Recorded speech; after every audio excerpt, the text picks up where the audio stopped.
business, no problem at all. Tonight, you are the reason I have not been able to sleep. This is about 11, if I get the time right, yeah, 11:23 p.m. here in Nigeria.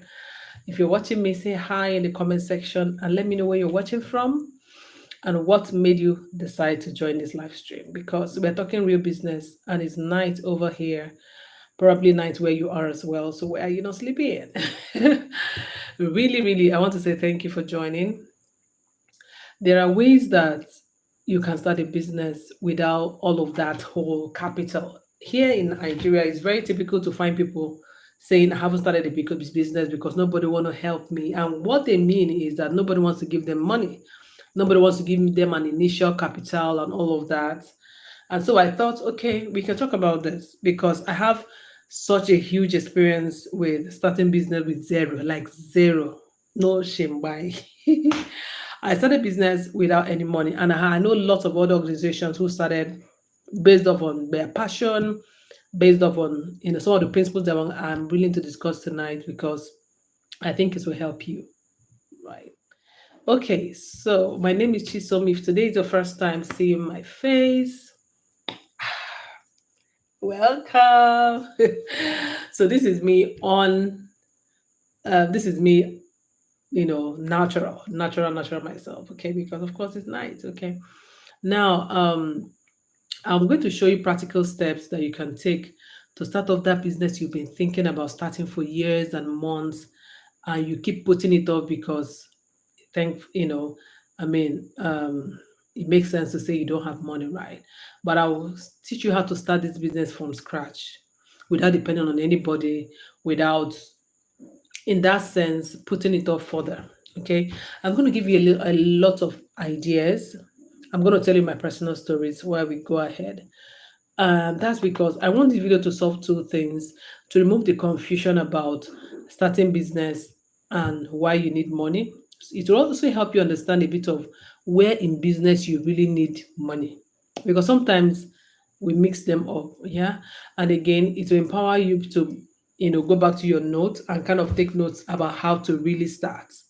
Right. So we're going to go straight into that. Now, it's very possible to start a business without any money, with zero capital. I'm telling you, I did it. And 15 years down the line, I can make this video today because I can give you a lot of my stories and of how it panned out. Now, I know some big businesses, like even the richest man in Africa, Aliko Dangote, was said to have been serving his uncle at the time he started, and they were just selling like grains, like beans, rice. If you're northern Nigerian, you understand that that business is very, very valuable in the north. Yeah, Nigeria. Okay, hoping the light comes back, but follow me. Don't be distracted. Don't let this light situation distract you at all. Now, he used to do retail, you know, and today he's Africa's richest man. And that's not to say that. Sorry, let me put up this.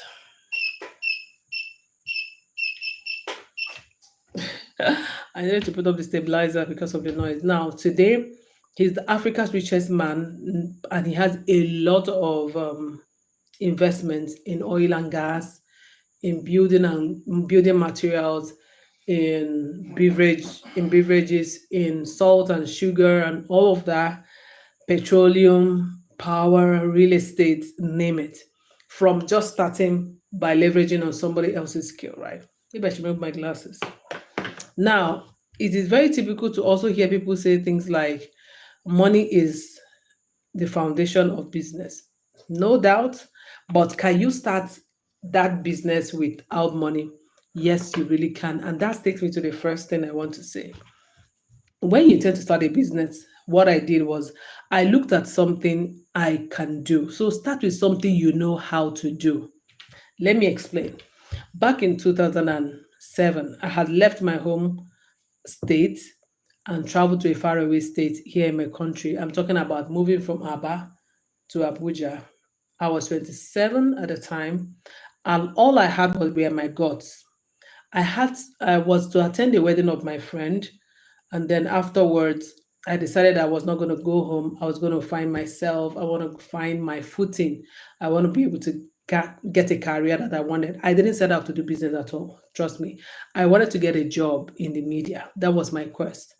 Now, 3 years down the line, after two jobs, two contract jobs, and one other one that wasn't paying, one of them wasn't paying salary for 4 months, which made me get a contract job in a finance company.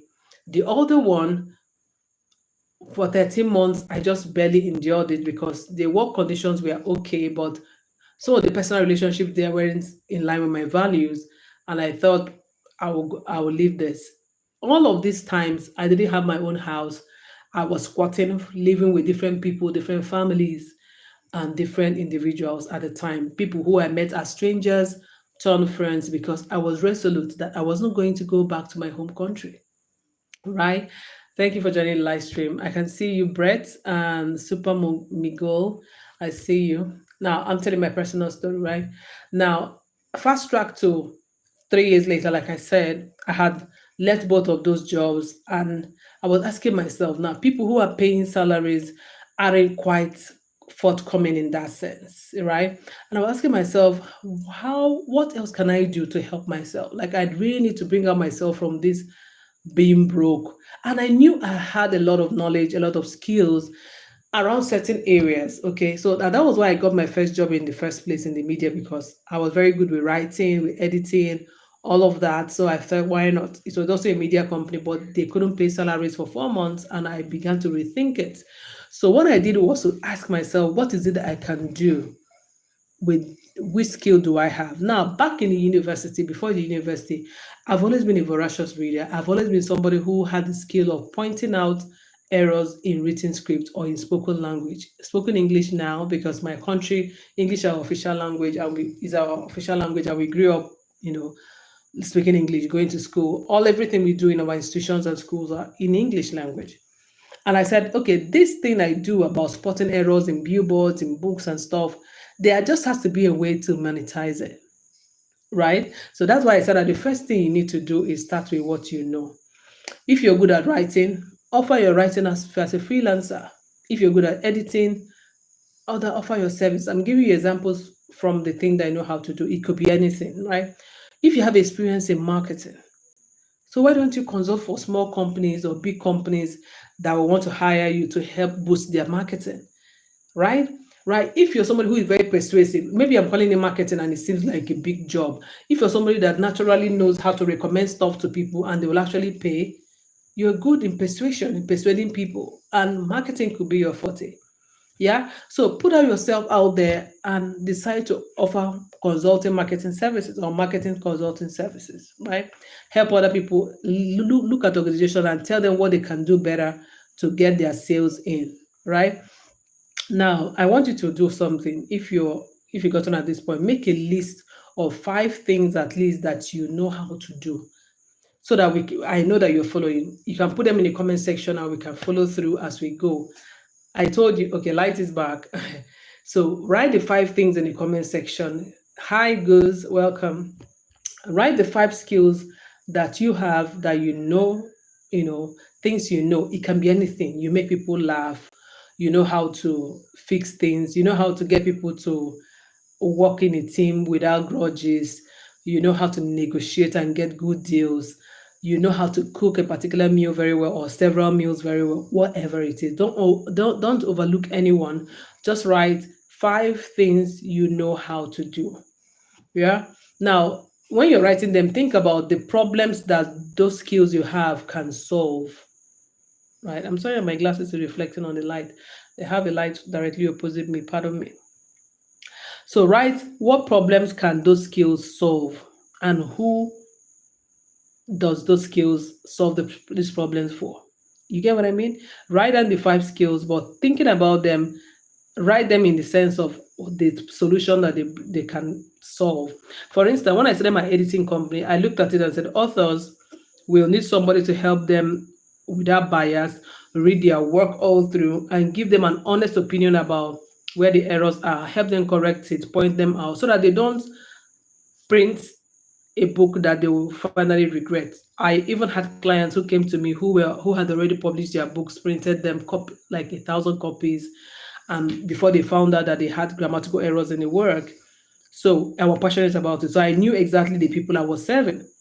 Okay. Now do that, and then let's go to the next point.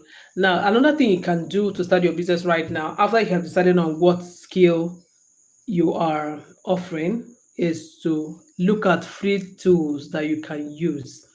So whether it is Canva for design, I do all my designs both on this channel and everywhere you see me. I do my designs by myself, and trust me, I haven't really subscribed. I have clients who I have trained who have subscribed to Canva Pro or the paid version, but I haven't really seen the need to, you know, to what they call that, to subscribe for that. Not until now, right? Canva Pro, look for free platforms. You can create a website. On Canva, you can create a lot of resources. You can design a website on Canva. You can design banners, presentations, make short marketing videos. A lot. You can do a whole lot on canva.com.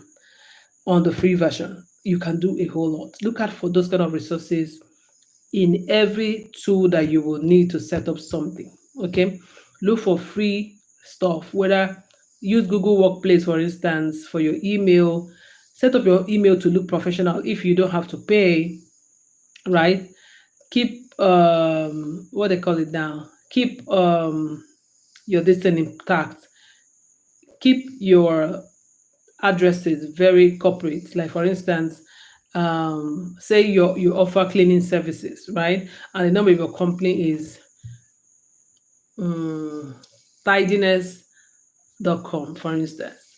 Create a website that is tidiness.com at gmail.com or tidiness at gmail. You know what I mean? Something that will represent your brand to start, because you don't want to spend, you don't have the money to even spend, even if you wanted to spend and get like a website name and all that.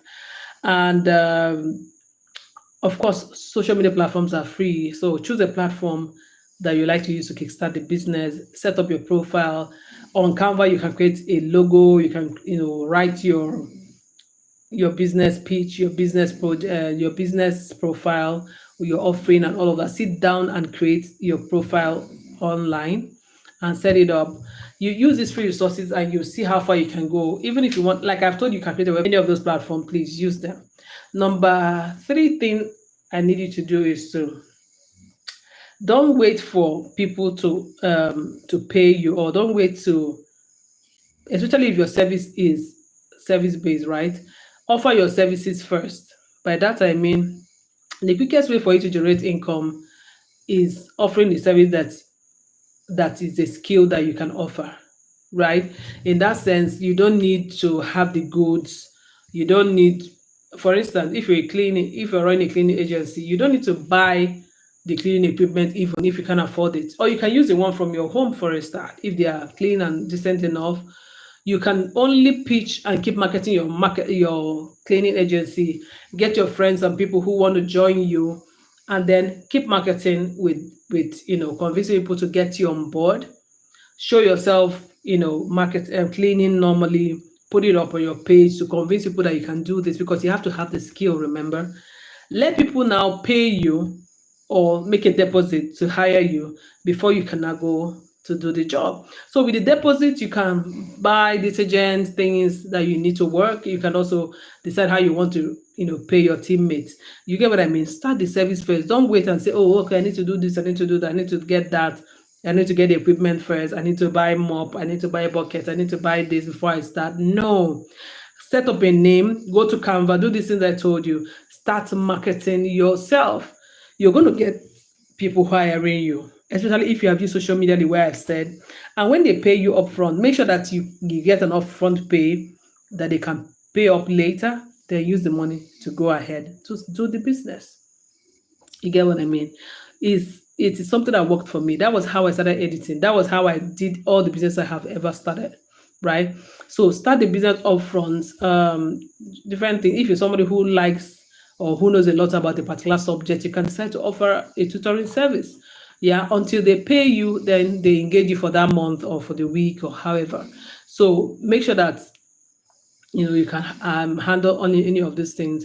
Now write down one service right now from the five you have written before. Write down one particular service now among the five that you think have potential of you marketing upfront and people getting people paying you. Okay, do that and let's go to the next point. Okay, now another way I got clients is by um, what they call that now, trade and barter. Yes, some things that you need money for, you just need them. You might not need money. Let me tell you what I did when I got my first editing job. I didn't have a laptop at the time, and I knew, and they send me soft copy. I didn't even have a smartphone at that time. That time it was BlackBerry season, if I get. I'm not even sure I had a BlackBerry at that time. I just knew I couldn't use my phone to edit. But I had friends who had laptops. So what I did was to borrow a laptop of one of my friends who was a journalist for 3 days. I asked him that I needed to use it. So I worked night and day to be able to finish that client's work and return it. Right? So you can offer something in exchange for that laptop, for instance. If I needed it for a week, I think I even decided I think I even used it for more than 3 days, overall. But you know what I mean. So you might just give something that you have that is not really cash, to get something that you would have bought. You get what I mean? So think of what can I give to someone who has something I need, and the person would also appreciate it to be able to give me what I need in that sense. So what can you barter? So identify those things that you need and then look for who has it in abundance and will not mind to get something in return. Even if what you might even offer the person might be a service, right? It might be a service, a helping hand, or something else that you also have in abundance that they don't have. You know what I mean? There's always room for that. And another thing is use social media. I mentioned this already somehow. Use social media. Start on a platform. It's okay to get the name of your company if you're registered it in particular. Get it registered on all the social media platforms so that whenever you're ready, you can start. But I always advise you start with a particular social media platform. That way you can scale. For me, it was Facebook. And I think Facebook, I mean, there was no Instagram in 2009 when I started. So Facebook was it for us. That was where all the vibes were. So I started with Facebook, then pivoted to Twitter, which is X now.